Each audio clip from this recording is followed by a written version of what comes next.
बिस्मिल्लाहिर्रहमानिर्रहीम। अस्सलाम वालेकुम व्यूअर्स। आज की इस वीडियो में हम समझेंगे section 66 of Pakistan Penal Code 1860 को। Section 66 description of imprisonment for non payment of fine.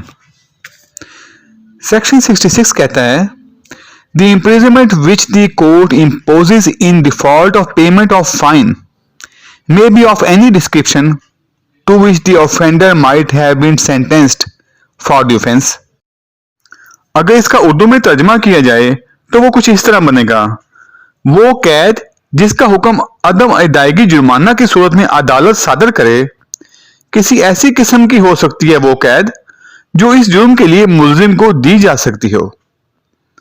तो सबसे पहले तो हम ये देखते हैं कि सेक्शन 66 कहां पे लागू होगा। सेक्शन 66 ऐसे जुराइम पे लागू होगा जिन जुराइम की निस्बत अदालत कैद की सजा और जुर्माने की सजा दोनों सजाएं दे सकती हो।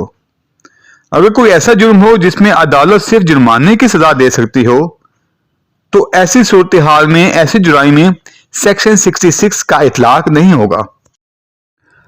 अब सवाल यह पैदा होता है कि अगर किसी जुर्म में जेल की सजा भी दे दी जाए और जुर्माने की सजा भी दे दी जाए तो क्या अदम अदायगी जुर्माने की सूरत में जो जेल की सजा होगी वो किस किस्म की होगी।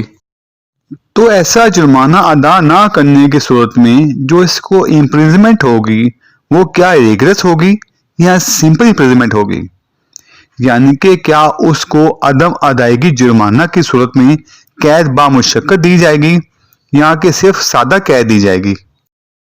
तो सेक्शन 66 ये कहता है कि जिस जुर्म के बदले में जो सजा सुनाई जा सकती है रिग्रेस या सिंपल, तो अदम अदायगी जुर्माना की सूरत में भी उसको वैसी ही सजा सुनाई जा सकती है जो इसको आम हालात में उसको सजा सुनाई जा सकती है।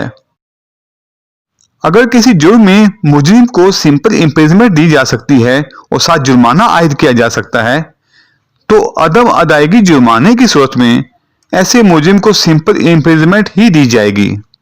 मिसाल के तौर पर अदालत किसी मुजरिम को 2 साल कैद देती है, जो 2 साल कैद सुनाती है वो सिंपल इम्प्रिजनमेंट है जो कि कानून के तहत उसको दी जाती है और साथ जुर्माना उस पर 5,000 रुपये आयद करती है।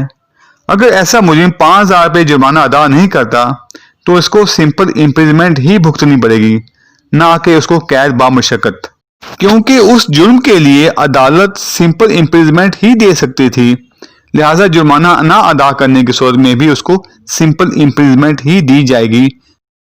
और अगर किसी जुर्म के लिए अदालत रिग्रेस इम्प्रिजनमेंट दे सकती है, सिंपल इम्प्रिजनमेंट नहीं दे सकती, तो ऐसी सूरत हाल में उसको अगर जुर्माना आयद किया जाता है और वो जुर्माना अदा नहीं करता तो ऐसी सूरत में जो उसको इम्प्रिजनमेंट दी जाएगी अदम अदायगी जुर्माना की सूरत में तो वो रिग्रेस ही होगी, वो सिंपल नहीं होगी। और अगर जुर्म ऐसा हो कि उस जुर्म की निस्बत जज साहब सिंपल इम्प्रिजनमेंट भी दे सकते हों और रिग्रेस इम्प्रिजनमेंट भी दे सकते हों, तो ऐसी सूरत में जब उसके साथ जुर्माना आयद किया जाता है तो जुर्माना अदा ना करने की सूरत में उसको जज साहब रिग्रेस इम्प्रिजनमेंट भी दे सकते हैं और सिंपल इम्प्रिजनमेंट भी दे सकते हैं, क्योंकि उस कानून के तहत जज साहब के पास पावर्स हैं कि वो उसको सिंपल इम्प्रिजनमेंट दें या रिग्रेस इम्प्रिजनमेंट दें।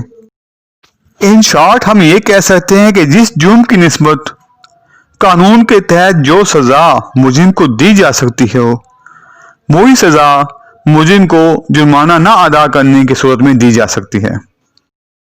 व्यूअर्स, आप पाकिस्तान पीनल कोड से मुतालिक मेरी दूसरी वीडियोस देखने के लिए मेरे चैनल में मौजूद पाकिस्तान पीनल कोड के नाम से प्लेलिस्ट को वॉच कर सकते हैं। वीडियो देखने का बहुत शुक्रिया। अगर आपको मेरी वीडियो पसंद आई हो तो प्लीज़ लाइक और शेयर कर दें, मेरे चैनल को सब्सक्राइब कर दें और बेल आइकन को प्रेस कर दें। अल्लाह हाफिज़।